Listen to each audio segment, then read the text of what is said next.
Hello guys, welcome back to my channel. So இன்னையோட வீடியோவில் நான் வந்து நீங்கள் என்ன விஷயத்தெல்லாம் கன்சிடர் பண்ணணும், ஹெல்த் இன்சூரன்ஸ் வாங்கணும் அப்படின்னு முடிவு பண்ணியிருக்கீங்கன்னா அப்படிங்கிறத பற்றி தான் பேச போகிறேன். ஒரு சில விஷயங்களை நீங்கள் ஃபர்ஸ்டே தெரிஞ்சிட்டா தான் வந்து இன்சூரன்ஸ் ஏஜென்ட்ஸ் கிட்டேயோ இல்லை வந்து செல் பண்ணுறதுக்கு கால் பண்ணுற எக்ஸிக்யூட்டிவ் கிட்டேயோ உங்களால் பேச முடியும். நீங்கள் வந்து சில வெப்சைட்ஸில் போய் உங்களோட பேரை போட்டிங்க, உங்களோட காண்டாக்ட் நம்பரை போட்டிங்கன்னா ஆட்டோமேட்டிக்லி கால்ஸ் வந்து போராக ஆரம்பிச்சிடும். அண்ட் எவ்ரிபடி அவங்க பாலிசி தான் பெஸ்ட்டு அப்படிங்கிற மாதிரி ப்ரமோட் பண்ண ஆரம்பிச்சிருவாங்க.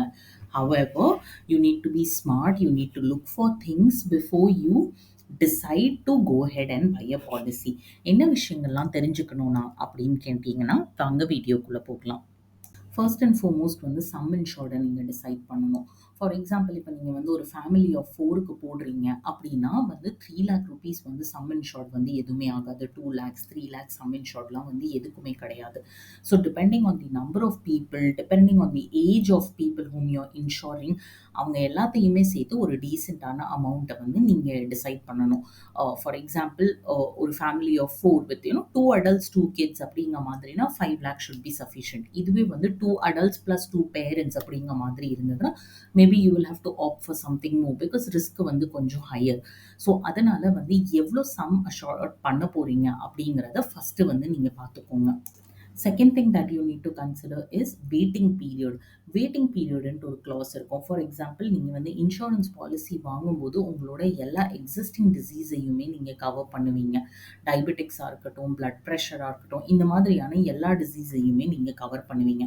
ஸோ இதில் வந்து இதுக்கு வந்து வெயிட்டிங் பீரியட் வரும். When I say diabetics, blood pressure அப்படிங்கும்போது இருக்கிற வியாதினால வேற எந்த பிரச்சனையும் வந்ததுன்னா உங்களுக்கு அந்த டைம் பீரியட்ல கவரேஜ் கிடைக்காது.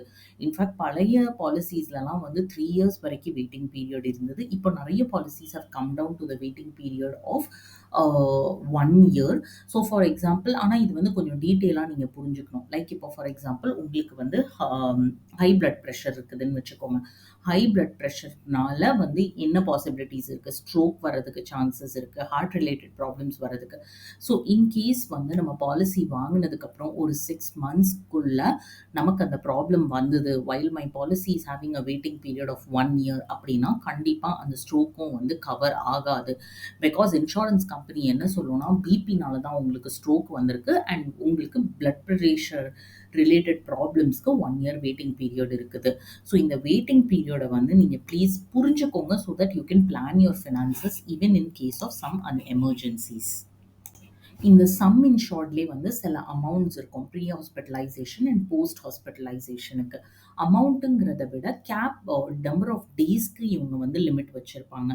மோஸ்ட் ஆஃப் த பாலிசிஸ் வந்து ப்ரீ ஹாஸ்பிட்டலைசேஷன் வந்து 30 டேஸ்க்கு கவர் பண்ணுவாங்க, போஸ்ட் ஹாஸ்பிட்டலைசேஷன் வந்து 60 டேஸ்க்கு கவர் பண்ணுவாங்க.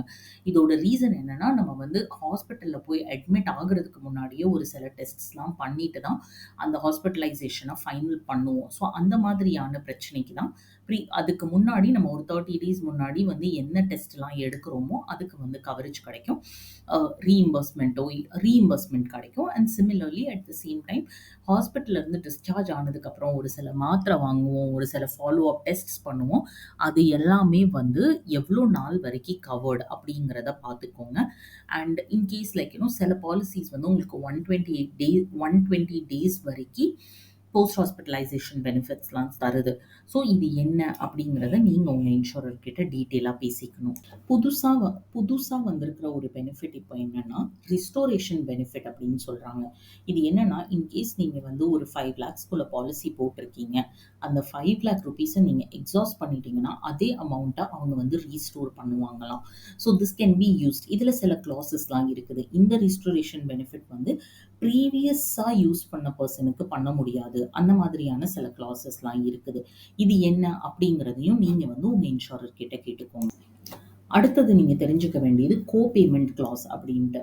சில இன்சூரன்ஸில் வந்து நீங்கள் 10% பை டிஃபால்ட்டாக கோபே பண்ணணும் அப்படிங்கிற மாதிரி இருக்கும். கோபேனா இப்போ 10% நான் கோபே பண்ணணும் அப்படின்னா என்னோட ஹாஸ்பிட்டல் பில் வந்து ஒரு ₹1,00,000 வருது அப்படின்னா, நான் அதில பை டிஃபால்ட்டா வந்து ஒரு ₹10,000 பே பண்ணணும். அத தவிர்த்து நான் மெடிக்கல் எக்ஸ்பென்சஸ் எல்லாமே வந்து ஓரளவுக்கு கழிச்சிருவாங்க. அது ஒரு 8,000 10,000 வச்சுக்கோங்க. ஸோ பேசிக்கலி 10,000 நான் பே பண்றேன். 10,000 வந்து நான் மெடிக்கல் எக்ஸ்பென்சஸ்ங்கிறதுக்காக வேவ் ஆஃப் பண்றாங்க. மீதி 80,000 தான் இன்சூரன்ஸ் கம்பெனி பே பண்ணும். ஸோ இந்த கோபேமெண்ட் கிளாஸஸ நீங்க எப்போ அவாய்ட் பண்ணணும்? லைக் ஃபார் எக்ஸாம்பிள் டயாலிசிஸ்லாம் பண்றீங்க அப்படிங்கிற சிச்சுவேஷன்ல இது வந்து ஒரு ரெகுலரான ப்ரொசீஜர். ஸோ ஒவ்வொரு டைமும் கோபே பண்றது ஃபினான்ஷியலி பர்டனா இருக்கும். ஸோ அதனால கோபே கிளாஸ பத்தி கொஞ்சம் டீட்டெயிலா புரிஞ்சுக்கோங்க. டே கேர் ப்ரொசீஜர்ஸ் வந்து கவர் பண்ணுறாங்களா அப்படிங்கிறதும் தெரிஞ்சுக்கோங்க. டே கேர் சர்வீசஸ் அப்படின்னா டே கேர் நிறைய ட்ரீட்மெண்ட்ஸ் இப்போ எப்படின்னா நீங்கள் மார்னிங்கில் அட்மிட் ஆனீங்கன்னா அதை முடிச்சுட்டு ஈவினிங்கில் டிஸ்சார்ஜ் ஆகிடலாம். You don't need to stay in the hospital over night. So இது வந்து ஒரு முக்கியமான கிளாஸ் நீங்கள் தெரிஞ்சுக்க வேண்டியது. சில இன்சூரன்ஸ் கான்ட்ராக்ட்ஸ் என்ன சொல்லணும்னா மினிமம் 24 ஹவர்ஸ் ஹாஸ்பிட்டலைசேஷன் வந்து மேண்டேட்டு அப்படின்ட்டு. ஸோ இன்கேஸ் நீங்கள் வந்து மார்னிங் வந்து அட்மிட் ஆகிட்டு ஈவினிங் டிஸ்சார்ஜ் ஆகி வர்ற மாதிரி இருந்தால் அவங்க வந்து அதை டே கேர் அப்படின்னு சொல்லிட்டு விட்டுருவாங்க. ஸோ இதை வந்து நீங்கள் ரொம்ப கேர்ஃபுல்லாக பார்த்துக்கோங்க. இன்னொரு விஷயம் என்னன்னா, நீங்க வந்து ரூம் ரென்ட்டும் இதுக்குள்ள சப்லிமிட் கேப்பிங்ஸ் நெறைய இருக்கும். அதையும் நீங்க தெரிஞ்சுக்கணும். ஸோ ரூம் ரென்ட்ல வந்து எப்படின்னா, நார்மலா வந்து உங்க இன்சூரன்ஸோட வேல்யூல இருந்து நீங்க 10% வந்து ரூம்ஸ்க்கு அவைல் பண்ணிக்கலாம் அப்படிங்கிற மாதிரி இருக்கும். 10% இல்ல 15% அப்படிங்கிறது is the limited to ICU. அதே மாதிரி நார்மல் வார்ட்ஸுக்கு வந்து நீங்க வந்து 3,000 பெர் டே உள்ள ரூம்ஸ் யூஸ் பண்ணிக்கலாம். இல்ல 4,000க்குள்ள. ஸோ இன்கேஸ் வந்து உங்களோட நீங்க இருக்கிற ரூம் வந்து ₹7,000ன்னு வச்சுக்கோங்க. உங்க இன்சூரன்ஸ் பாலிசி படி ரூம் ரெண்டோட நார்மல் ரூம் ரெண்டோட கேப் வந்து 3,000 அப்படின்னா ரிமைனிங் 4,000 பெர் டேக்குள்ள ரூம் ரெண்ட்டை நீங்க பே பண்ற மாதிரி வரும். This is the first thing. Second thing என்ன அப்படின்னு கேட்டிங்கன்னா, சப்லிமிட்ஸ் இருக்கும். நிறைய இடத்துல டாக்டர் கன்சல்டேஷனுக்கு இவ்வளோ தான் பே பண்ணுவோம். இல்லை வந்து இந்த மாதிரியான திங்ஸுக்கு நாங்கள் இவ்வளோ தான் பே பண்ணுவோம் அப்படிங்கிறது வந்து நீங்கள் பார்த்துக்க வேண்டியது. சப்லிமிட்ஸ் ஐசியூ சார்ஜஸாக இருக்கட்டும், இல்லை வந்து ஸ்பெசிஃபிக் ட்ரீட்மெண்ட்ஸுக்கு லைக் கேட்ராக்ட்னா இவ்வளோ தான் பே பண்ணுவோம், ஜாயிண்ட் சர்ஜரிஸ்னால் இவ்வளோ தான் பே பண்ணுவோம். இந்த விஷயத்தை ப்ளீஸ் ரொம்ப டீட்டெயிலாக புரிஞ்சுக்கோங்க. அங்கே போனதுக்கப்புறம் ரொம்ப சர்ப்ரைஸாக ஃபீல் பண்ணுவீங்க. அண்ட் பிகாஸ் இது வந்து உங்களுக்கு லாஸ்ட் மினிட்ல டிஸ்சார்ஜ் டைமில் தான் தெரியும்.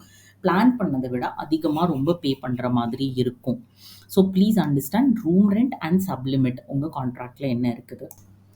சில இன்சூரன்ஸ் கம்பெனிஸ் வந்து சில ஸ்பெசிஃபிக் ட்ரீட்மெண்ட்டுக்கு வந்து டிசீசஸ்க்கு வந்து வெயிட்டிங் பீரியட் போடும். அதாவது நீங்கள் எல்லா டிசீஸையுமே வந்து இமீடியட்டாக கிளைம் பண்ணிக்கலாம். ஆனால் உங்களுக்கு இருக்கிற டிசீசஸ்க்கு 1 இயர் வெயிட்டிங் பீரியட் இருக்கும். இதை தவிர்த்து மீதி டிசீசஸ் லைக் கேட்ராக்டாக இருக்கட்டும், இல்லை வந்து மெட்டர்னிட்டி மாதிரியான பெனிஃபிட்ஸ் அதெல்லாம் நீங்கள் 3 இயர்ஸ் கழிச்சு தான் கிளைம் பண்ண முடியும் அப்படிங்கிற மாதிரியும் ஒரு கிளாஸ் இருக்குது. ஸோ நீங்கள் இதையும் பற்றி தெரிஞ்சுக்கோங்க. இன்னும் ஒரு பெனிஃபிட் என்னன்னா, நோ கிளைம் போனஸ் அப்படிங்கிற மாதிரி ஒரு பெனிஃபிட் இருக்குது. So basically no claim bonus அப்படின்னா என்ன அப்படின்னு கேட்டிங்கன்னா, no claim bonus is when you don't claim for this year. அதாவது எனக்கு 5 lakhs பாலிசி இருக்குது.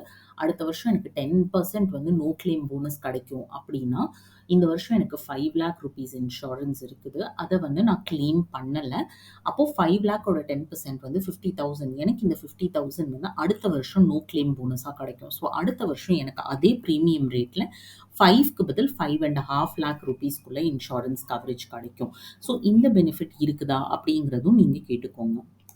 One thing which you need to know is எல்லா இன்சூரன்ஸ் கம்பெனிஸுமே எக்ஸ்க்ளூஷன்ஸ் வச்சுருப்பாங்க. எக்ஸ்க்ளூஷன்ஸ்னால் நீங்கள் வந்து சில விஷயங்கள் like for example drugs use பண்ணதுனால எதுவும் ஆயிடுச்சுது, இல்லை ஃபார் எக்ஸாம்பிள் செல்ஃப் ஹார்ம் பண்ணுறீங்க, இல்லை வந்து காஸ்மெட்டிக் சர்ஜரி, இந்த விஷயங்கள்லாம் எக்ஸ்க்ளூஷன்ஸ். இதெல்லாமே வந்து 99% இன்சூரன்ஸ் கம்பெனிஸ் வந்து கவர் பண்ணாது. ஓகே. ஆஸ் ஐ டோல்ட் இதை தவிர்த்து வந்து ஒரு சில ட்ரீட்மெண்ட்ஸை நீங்கள் பார்க்கணும். நிறைய இன்சூரன்ஸ் கம்பெனிஸ் வந்து ஆயுஷ் ட்ரீட்மெண்ட், ஆயுர்வேதா ட்ரீட்மெண்ட், யோகா, சித்தா இந்த மாதிரியான ட்ரீட்மெண்ட்ஸையும் கன்சிடர் பண்ண மாட்டாங்க. ஸோ ப்ளீஸ் இதுவும் நீங்கள் பார்த்துக்கோங்க. இதை தவிர்த்து ரொம்ப ஒரு இம்பார்ட்டண்ட்டான விஷயம் என்னென்னா மாடர்ன் தெரப்பீஸ் லைக் மாடர்ன் ட்ரீட்மெண்ட்டை வந்து கவர் பண்ண மாட்டாங்க. நான் இதை நான் என்ன சொல்கிறேன்னா, for example immunotherapy, stem cell therapy, robotic surgeries இது எல்லாமே கொஞ்சம் எக்ஸ்பென்சிவ். அதனால இது எல்லாமே அவங்க வந்து எக்ஸ்க்ளூஷன்ல போட்டு வச்சிருப்பாங்க. So this is something that you need to go carefully and read. ஏன்னா இந்த ட்ரீட்மெண்ட்ஸ் வந்து மெடிக்கல் ஃபீல்டு டாமினேட் பண்ணிக்கிட்டு இருக்குது. அண்ட் இது வந்து கண்டிப்பா யாருக்கு வேணாலும் தேவைப்படுறதுக்கான வாய்ப்புகள் இருக்குது. ஸோ ப்ளீஸ் நீங்க வந்து இதையும் செக் பண்ணிக்கோங்க. Last but not the least, நீங்கள் வந்து நிறைய ரிவ்யூஸ் படிங்க before you buy an insurance policy. Because எல்லா இன்சூரன்ஸ் கம்பெனிஸுமே என்ன ட்ரை பண்ணணும்னா முடிஞ்ச அளவுக்கு கிளைம் ரீஇம்பர்ஸ்மெண்ட்டை ரிடியூஸ் பண்ணணும் அப்படிங்கிறதுக்காக தான். ஸோ நீங்கள் வந்து ரிவ்யூஸை நிறைய படிங்க.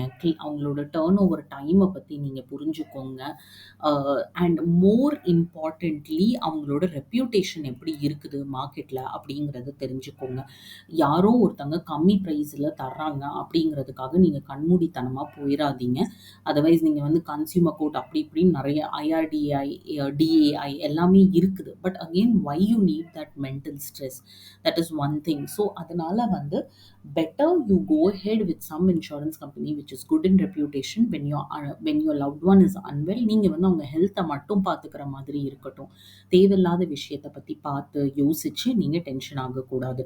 ஸோ அதனால் அவங்களோட ரெப்யூட்டேஷனை பார்த்துக்கோங்க. நிறைய கஸ்டமர்ஸ் ரிவ்யூஸ் படிங்க. தெரிஞ்சவங்களோட குட் எக்ஸ்பீரியன்ஸ் இருந்ததுன்னா despite higher premium go for that insurance service provider. இந்த வீடியோ ஐ ஹோப் யாருக்காச்சும் ஹெல்ப்ஃபுல்லாக இருக்கும்ட்டு. We'll meet you up with the next video. Until then, tata, bye bye.